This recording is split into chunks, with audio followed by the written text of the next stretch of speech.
Olá, tudo bem? Estamos de volta aqui mais uma vez para darmos continuidade ao nosso estudo da lição deste trimestre. Estamos na lição de número 2. O título da lição desta semana é Surpreendidos pela Graça. Na lição da semana anterior, nós vimos o capítulo 1 do livro de Josué, onde basicamente vimos Josué assumindo a liderança do povo hebreu depois da morte de Moisés, Josué preparando o povo para herdar a terra prometida. Vimos a relação do nome de Josué com o nome de Jesus. Caso você não tenha estudado a lição da semana anterior, vale muito a pena você retornar para entender todo esse contexto e ficar em dia no estudo da lição deste trimestre, né? Só foi uma lição até agora, então vale a pena você retornar para ficar em dia no estudo da lição deste trimestre.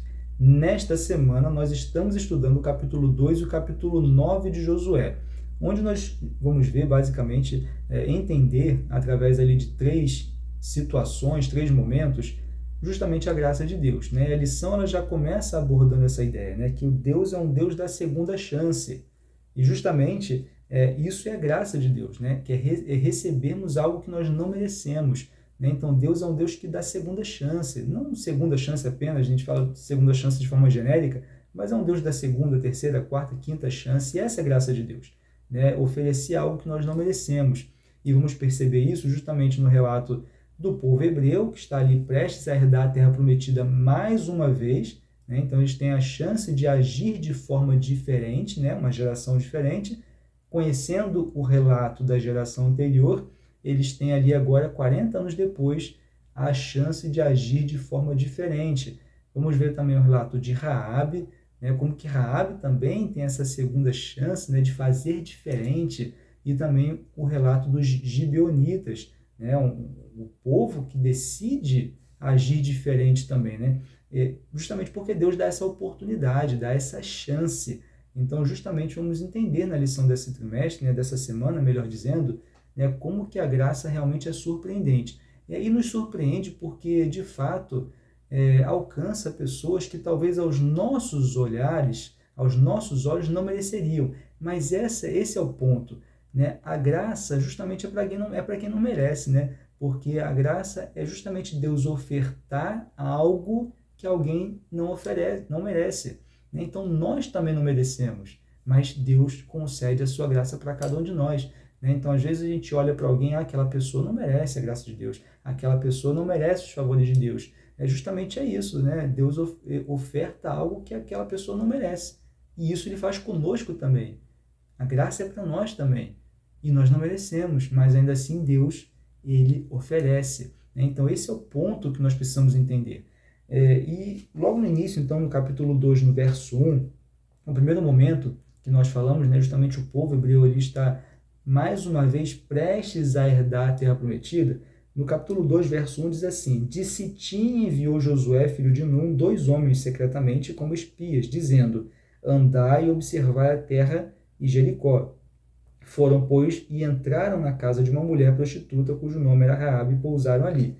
Bem, então, a primeira ideia aqui que nós vamos ver justamente é o povo que está ali em Sitim, na fronteira para herdar então a terra prometida, e Josué envia 2 espias.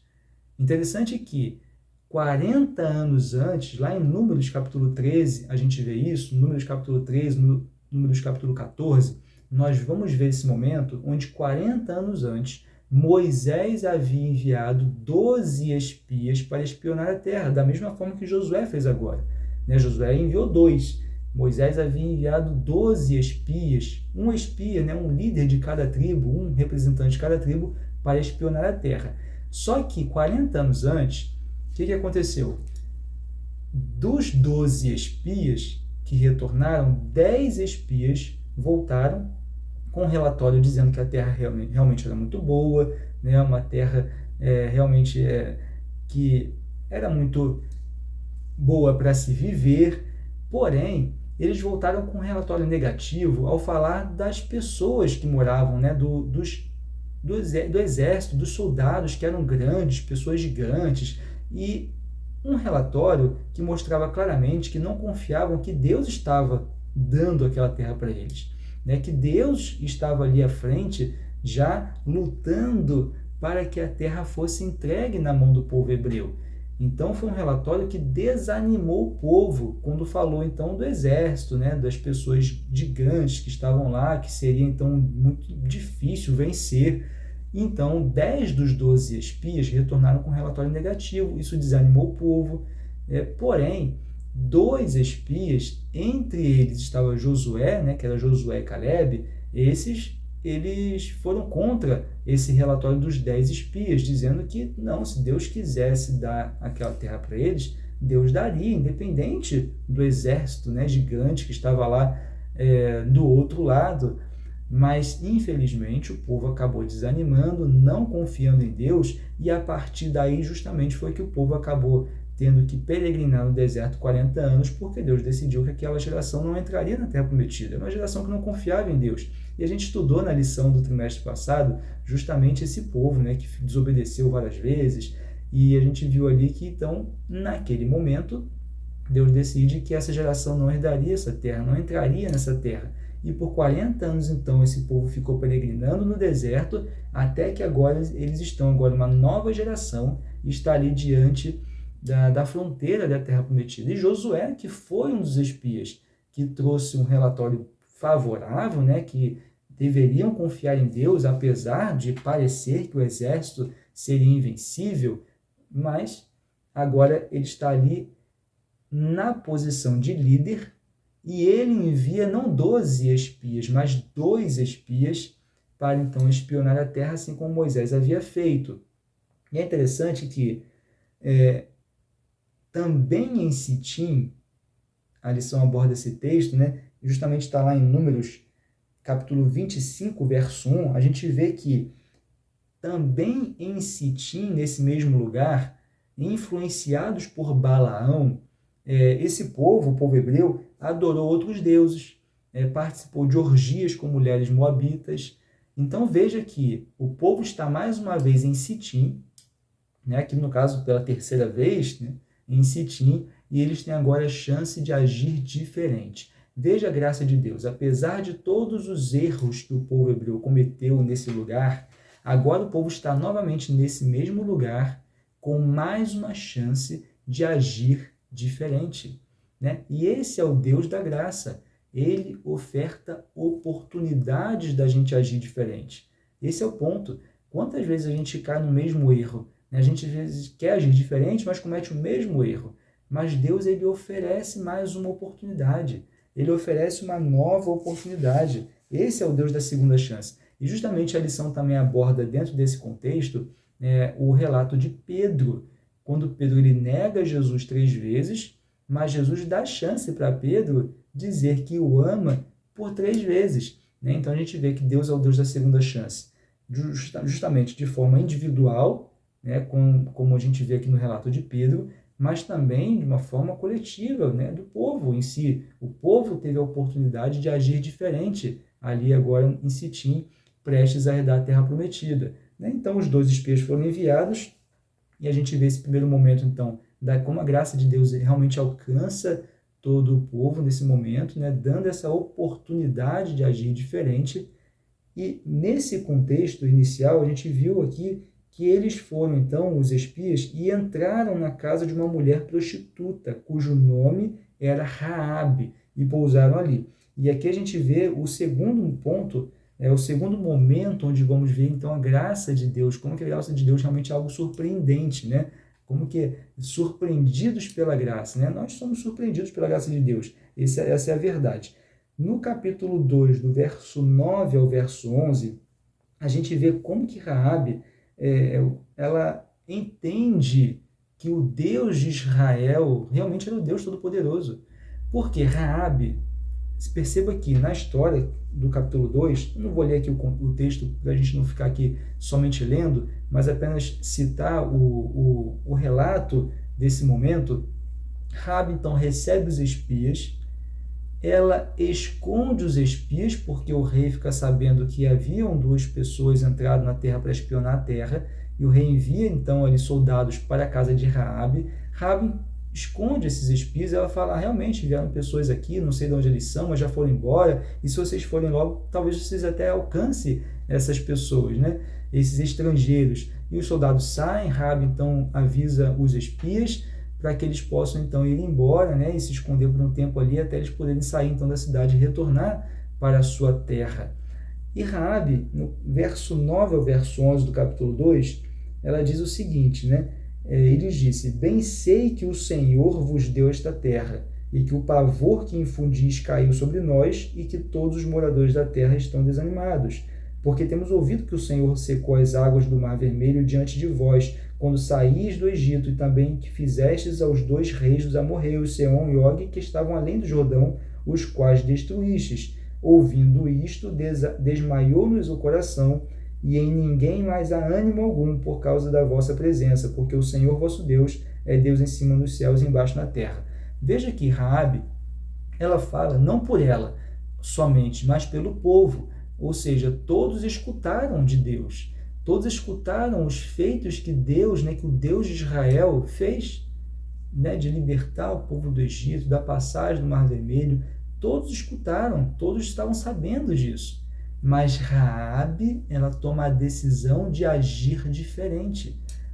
Enquanto os outros escolhem permanecer na sua rebelião contra Deus, Raabe, ela escolhe agir diferente. Então, Deus, ele é o Deus da segunda chance para todos, né? O povo de Jericó ele poderia ter agido diferente. O povo de Jericó poderia ter tomado a decisão, né, de se arrepender e de desejar fazer parte do povo de Deus. Todo o povo teve essa chance, porque todo o povo escutou falar de Deus. Mas Raabe, ela sim decidiu agir diferente. E ela protege então esses homens, né, decidindo fazer parte do povo de Deus. E aqui eu separei até um texto da lição de segunda-feira que diz assim: Deus, em sua graça, viu uma centelha de fé por meio da qual ele poderia salvá-la. O Senhor usou o que era bom em Raabe, que era a fé nele e a escolha de pertencer ao seu povo, mas nunca aprovou tudo o que ela fez. Por quê? Porque Raabe, alguns poderiam falar, mas Raabe ela mentiu, né? Ela mentiu dizendo que não tinha ninguém ali, que aquelas pessoas já tinham ido embora. Na verdade, ela tinha escondido, né, aqueles estrangeiros, aqueles espias. Alguns poderiam falar, mas a Raabe mentiu. Sim, Deus não aprova a mentira, né? Não existe mentira boa, mentira ruim. O diabo é o pai da mentira. Mas entenda que Raabe estava ali num contexto, numa cidade extremamente pecaminosa, justamente uma cidade tão pecaminosa que Deus ali, através do seu juízo, destruiria aquela cidade e aquele povo. E veja que Raabe estava numa situação extremamente pecaminosa. Ela era uma prostituta, né? Ela era uma prostituta. Mas perceba que ainda assim, Deus, ele viu, né, em sua graça, uma centelha de fé por meio da qual ele poderia salvá-la. Deus, ele queria salvar todos. Deus, ele desejava salvar todo o povo de Jericó, não apenas Raabe. Não apenas Raabe, mas ali Raabe, ela, através da sua fé, ela decide agir diferente. Ela decide, né, justamente fazer parte do povo de Deus. E enquanto nós, né, talvez enxergássemos, se estivéssemos naquela situação, ou talvez em situações contemporâneas, né, atuais, nós às vezes podemos estar olhando para alguém e dizendo assim, aquela pessoa está tão longe de Deus, ela não tem uma chance, né? Não tem uma chance. Aquela pessoa já fez tantas coisas, não tem mais chance. Imagina Raabe, com quantos homens Raabe já havia deitado? Com quantos homens casados Raabe já havia deitado? Né? Quantas coisas erradas Raabe já tinha feito? Naquele contexto de uma cidade extremamente pecaminosa. E talvez nós olhemos para algumas pessoas assim hoje. Né? Nossa, aquela pessoa, né, depravada, né, não tem chance nenhuma. Mas Deus, ele olha de forma diferente. E essa é a graça de Deus. É algo surpreendente. Esse é o título da lição, né? Surpreendidos pela graça. É algo realmente surpreendente. A graça de Deus. E precisamos entender isso porque, como nós falamos no início, a graça é para nós também. E é de graça, porque é algo também que Deus nos oferece que nós também não merecemos. Às vezes a gente olha para outra pessoa dizendo que aquela pessoa não merece, mas precisamos olhar para nós, porque nós também não merecemos. Ainda assim, Deus nos oferece a sua graça. É interessante que, de forma semelhante, a gente pode até ver a história de Abraão.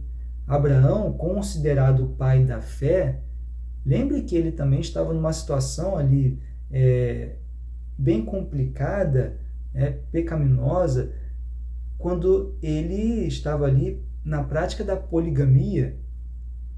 Lembra desse texto? Lembra desse relato de Abraão? Desse contexto, melhor dizendo? Abraão estava numa situação de poligamia, mas lembra que naquele contexto social, isso era algo tão natural, que Abraão acabou também praticando, mas Deus nunca aprovou isso. Deus nunca aprovou a poligamia. Mas Abraão foi considerado o pai da fé, mesmo nesse contexto de poligamia. Por quê? Porque a graça de Deus é assim que funciona. Abraão estava num contexto onde isso era muito comum, muito naturalizado, mas nunca foi aprovado por Deus. Assim como Raabe não teve todas as suas condutas aprovadas, inclusive a sua mentira não foi aprovada. A gente não sabe como que seria caso Raabe não tivesse mentido, mas a mentira nunca vai ser aprovada. A situação pecaminosa de Raabe não foi aprovada, como nós falamos, com quantas pessoas ela se deitou, com quantos homens casados ela se deitou. Isso não é aprovado, mas a graça de Deus, ela alcança a todos. Justamente como o texto fala, Deus ele viu então uma centelha de fé por meio da qual ele poderia salvá-la. E o Senhor então usou o que ele via de bom em Raabe. É interessante que logo na sequência a gente tem o compromisso que Raabe faz com aqueles espias, antes dela se despedir dos espias. Os espias então orientam ela, aqui no capítulo 2, verso 12 a 21, você vê esse ponto, orientam ela para que ela então colocasse ali um fio de escarlata na janela, e esse seria o sinal de salvação. Então a sua família, a família de Raabe, se quisessem ser salvos, deveriam estar todos dentro da casa de Raabe e teria essa marca, esse fio ali de escarlata na janela, mostrando que aquele lugar, a casa de Raabe, era um lugar de salvação. E a lição ela traz uma semelhança justamente lá com o Êxodo capítulo 12, no contexto da Páscoa, onde os umbrais das portas foram pintados ali com o sangue do cordeiro pascual que foi morto, e as pessoas não deveriam sair da casa ali até o dia seguinte, assim também como Raabe, sua família não deveria sair da casa até o dia seguinte, para que eles não fossem mortos, não fossem destruídos, igual lá no contexto da Páscoa, onde o povo deveria ficar então protegido, ali dentro da casa, a casa que estava marcada com o sangue do cordeiro pascual. Então a gente vê essas semelhanças dentro desses contextos e como que a casa de Raabe se tornou então uma casa de salvação. Aqui um texto que nós temos de Ellen White, Patriarcas e Profetas, na lição de terça-feira. Acho que vale a pena a gente ler o texto, rapidinho aqui. Acompanhe conosco na lição de terça-feira. O texto diz o seguinte: pela obediência, o povo devia dar prova de fé. Assim, todos os que esperam ser salvos pelos méritos do sangue de Cristo devem conscientizar-se de que eles próprios têm algo a fazer para conseguir a salvação. Embora apenas Cristo possa nos remir da pena da transgressão, devemos desviar-nos do pecado para a obediência. O ser humano é salvo pela fé e não pelas obras. Contudo, a fé deve ser mostrada pelas obras. Então, a salvação viria para Raabe e sua família, mas eles deveriam fazer aquilo que estava sendo ali acordado, pendurar aquele fio de escarlata, eles deveriam ficar na casa, não sair até o dia seguinte. Então, a fé, ela vem com as obras na sequência, Como diz aqui o texto, o ser humano é salvo pela fé e não pelas obras. Contudo, a fé deve ser mostrada pelas obras. né? Eu diria que a fé verdadeira, ela é naturalmente mostrada pelas obras. Naturalmente, né? Não é que nós vamos fazer algo para alcançar os favores de Deus. Vamos fazer algo para ter fé, vamos fazer algo para que Deus ele nos olhe e conceda as suas bênçãos, os seus favores. Não, mas a fé verdadeira, ela é naturalmente mostrada pelas obras. Algo natural, a fé verdadeira, ela naturalmente vai ser mostrada pelas obras. Então a fé, ela não vem a partir das obras, mas as obras, elas vão vir a partir de uma fé verdadeira. E é interessante que o relato de Raabe é algo realmente tão surpreendente, como que uma mulher, né, uma prostituta, ela se torna ali um elo de salvação para sua família, enfim, a sua casa se torna um lugar de salvação. E veja que ela vai fazer parte da genealogia de Jesus. Se você for lá em Mateus capítulo 5, Mateus capítulo 1, perdão, Mateus capítulo 1, se você for depois, no último capítulo de Ruth, você já tem uma genealogia, onde você vai ver que o esposo de Raabe, ele vai fazer parte da genealogia de Davi, né? Mas aqui em Mateus, o nome de Raabe é citado, né? Em Mateus capítulo 1. Mateus capítulo 1, deixa eu só retornar aqui rapidinho. Isso é muito interessante, né? É incrível como a graça de Deus realmente atinge as pessoas, alcança as pessoas e modifica por completo a vida das pessoas, né? Então, uma mulher prostituta, ela se torna um elo de salvação e ela vai fazer parte da genealogia de Jesus. É algo realmente incrível. É algo realmente incrível. Aqui na genealogia de Jesus, então, no capítulo 1 do livro de Mateus, no verso 5, nós temos, né, Salmão gerou de Raabe a Boaz. Boaz, né, que foi esposo de Ruth, gerou Obed, Obed Jessé, Jessé gerou a rei Davi. E depois nós temos toda a genealogia até chegar a Jesus Cristo. Então, se você for reparar bem, né, Ruth é bisavó de Davi, né, foi bisavó de Davi, né, porque Ruth gerou Obed, então foi mãe de Obed, que gerou Jessé, então foi vó de Jessé, que gerou Davi. Então, Ruth foi bisavó de Davi. E antes de Ruth, né, porque Ruth foi esposa de Boaz, quem gerou Boaz? Raabe. Logo, Raabe foi trisavó de Davi, né? Porque, tem avó, bisavó, trisavó, depois tem tetravó, tataravó, enfim, e aí por diante, né? Então, Raabe, ela foi trisavó do rei Davi, né? Que depois nós temos então a genealogia de Jesus ali completinha no capítulo 1 de Mateus. Então, assim, veja que incrível o que a graça de Deus ela faz. Ela transforma completamente a vida de alguém. Né? Deus ele quer transformar a nossa vida. A sua graça, ela nos alcança. Mas, como nós falamos, a fé ela é mostrada através de obras. Uma fé verdadeira que aceita a graça de Deus, ela vai ser mostrada naturalmente através de obras, assim como Raabe mostrou. Então Deus ele quer nos alcançar, a sua graça quer nos alcançar, está ali para nos alcançar, mas nós precisamos realmente fazer como Raabe.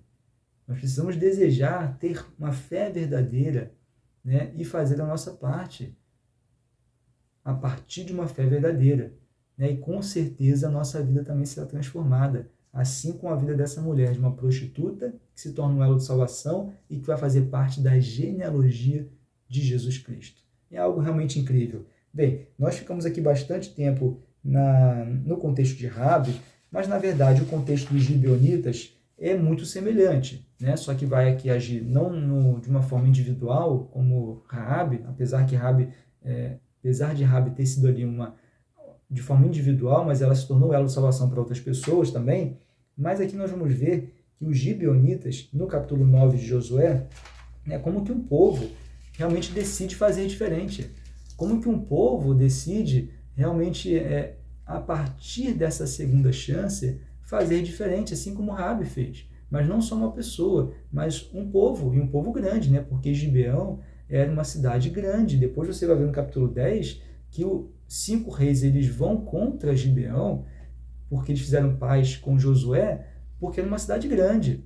Gibeão é uma cidade importante, uma cidade grande. Os habitantes de Gibeão eles decidem agir diferente. Né? No capítulo 9, então, nós vamos ver esse contexto, né? Onde os gibeonitas, alguns gibeonitas eles vão até Josué, eles, na verdade, eles encenam um teatro ali, né? Fingindo que eles tinham vindo de muito distante, estavam com a roupa bem suja, bem desgastada, com seus alimentos ali já aparentando estar estragados, né? Como se tivessem viajado, né, um longo caminho para poder fazer então ali uma aliança com Josué, né? Mas na verdade eles estavam ali, né, numa região próxima, né? Tudo isso foi encenado, eles mentiram para Josué para poder fazer uma aliança, porque eles reconheceram que Deus havia entregue todas aquelas cidades para os hebreus. E eles não queriam morrer, eles não queriam ser destruídos, eles reconheceram que o Deus era o Deus verdadeiro, né? Eles tiveram as informações, assim como Raabe fala, né, que nós estamos sabendo que Deus é o Deus verdadeiro, o Deus que entregou todo esse território ao povo hebreu, e eles não queriam perecer, eles queriam fazer parte desse povo. Então eles acabam mentindo para Josué com esse intuito de fazer uma aliança com Josué. Acabam fazendo aliança, depois Josué descobre que eles eram ali de perto, né, não eram de longe, tudo havia sido encenado para poder então fazer uma aliança com eles, e a aliança vai ter que ser cumprida, é evidente. A gente vê aqui na lição claramente que a partir da aliança feita, né, e mesmo que eles tivessem enganado Josué, eles deveriam cumprir a aliança, não destruiriam os gibeonitas. E a gente viu também que houve um erro, né, por parte de Josué, os líderes ali do povo hebreu, que eles não consultaram a Deus, né? Quando os gibeonitas eles vêm para poder fazer essa aliança, eles não consultam a Deus, que é um erro também, um erro muito grave, que eles deveriam consultar a Deus. Mas é evidente que a gente não sabe muito bem o que teria acontecido se os gibeonitas tivessem falado a verdade. A gente não sabe o que teria acontecido exatamente se Josué fosse consultar a Deus, mas enfim, a questão é que os gibeonitas mentiram, né? E mentir, como nós falamos, nunca é certo, Deus nunca aprova, Deus não aprovou a mentira dos gibeonitas, porém Deus concedeu a sua graça, porque os gibeonitas reconheceram o Deus verdadeiro. Como fala aqui no verso 9, do capítulo 9 de Josué, quando diz assim, né? Responderam-lhe, teus servos vieram de uma terra muito distante por causa do nome do Senhor teu Deus, porquanto ouvimos a sua fama e tudo quanto fez no Egito. Né? Então eles reconheceram isso, eles escutaram falar de Deus e decidiram agir diferente, porque os outros reis das outras cidades e estados ali de Canaã haviam se juntado numa coalizão contra o povo de Israel, mas os gibeonitas decidiram não participar dessa coalizão e buscar fazer essa aliança com o povo de Israel. Né? Então, como nós falamos aqui no contexto de Raabe, né, as informações sobre o povo de Israel, sobre o Deus de Israel, todos tinham a informação. Todos sabiam que o que o Deus de Israel tinha feito desde que o povo saiu do Egito, mas apenas os gibeonitas eles decidiram agir diferente. É evidente que, como nós falamos, a mentira não era talvez o caminho, não era realmente o melhor caminho, não era o caminho necessário. Com certeza Deus ele concederia sua graça para esse povo, porque esse povo claramente reconheceu o Deus verdadeiro. Mas eles mentiram, e a gente vê que a solução para essa questão, né, que Josué traz, como a própria lição fala, né, a solução de Josué combina justiça com graça, né, porque os gibeonitas eles se tornam então cortadores de lenha, né, e tiradores de água para a congregação, para o altar de Deus, né, para a casa do Senhor, como fala lá no capítulo 9, verso 27, né, naquele dia Josué os fez rachadores de lenha e tiradores de água para a congregação e para o altar do Senhor até o dia de hoje, no lugar que Deus escolhesse.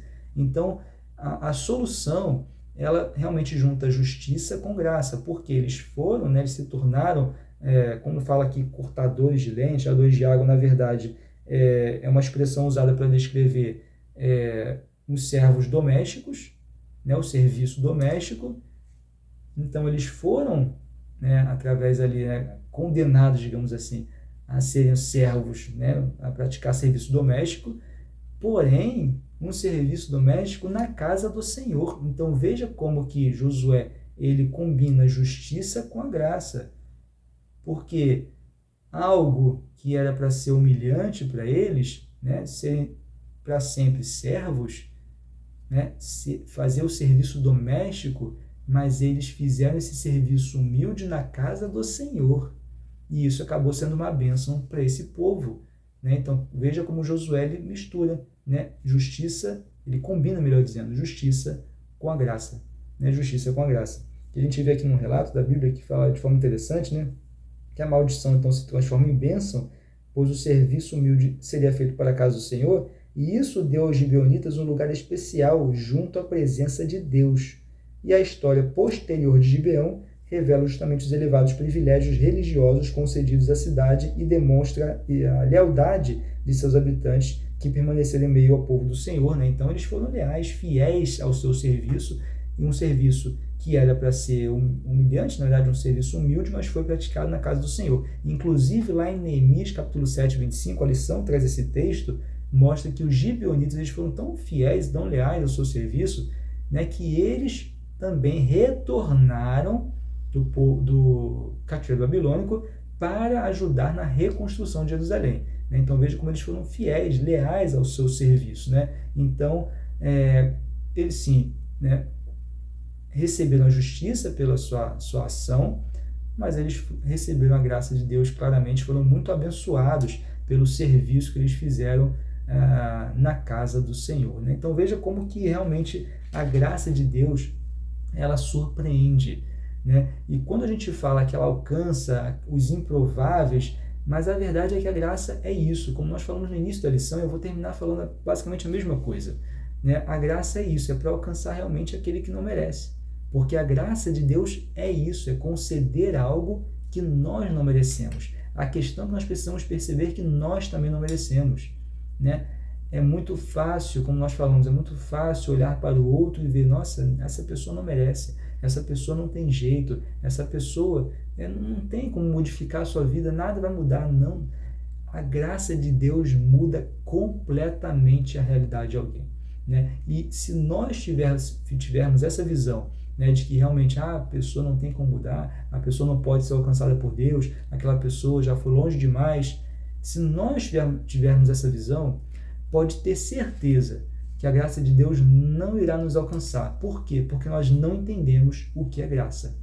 Enquanto nós não entendemos o que é graça, nós não seremos beneficiados com a graça de Deus. Né? Então, que a graça de Deus possa te alcançar, né? Que você possa compreender realmente a graça de Deus, o amor de Deus por cada um de nós, né? Justamente por isso que Ele oferece a sua graça, e que você permita, então, que a graça de Deus transforme a sua vida, e a partir da transformação da sua vida, pode ter certeza que a vida da sua família será transformada, a vida das pessoas ao seu redor será transformada, porque a graça de Deus, quando nos alcança, ela acaba atingindo também naturalmente aqueles que estão ao nosso redor. Que Deus possa então nos abençoar. Mais uma vez foi um grande prazer estar aqui com vocês. A gente se vê então na lição de número 3. Até lá.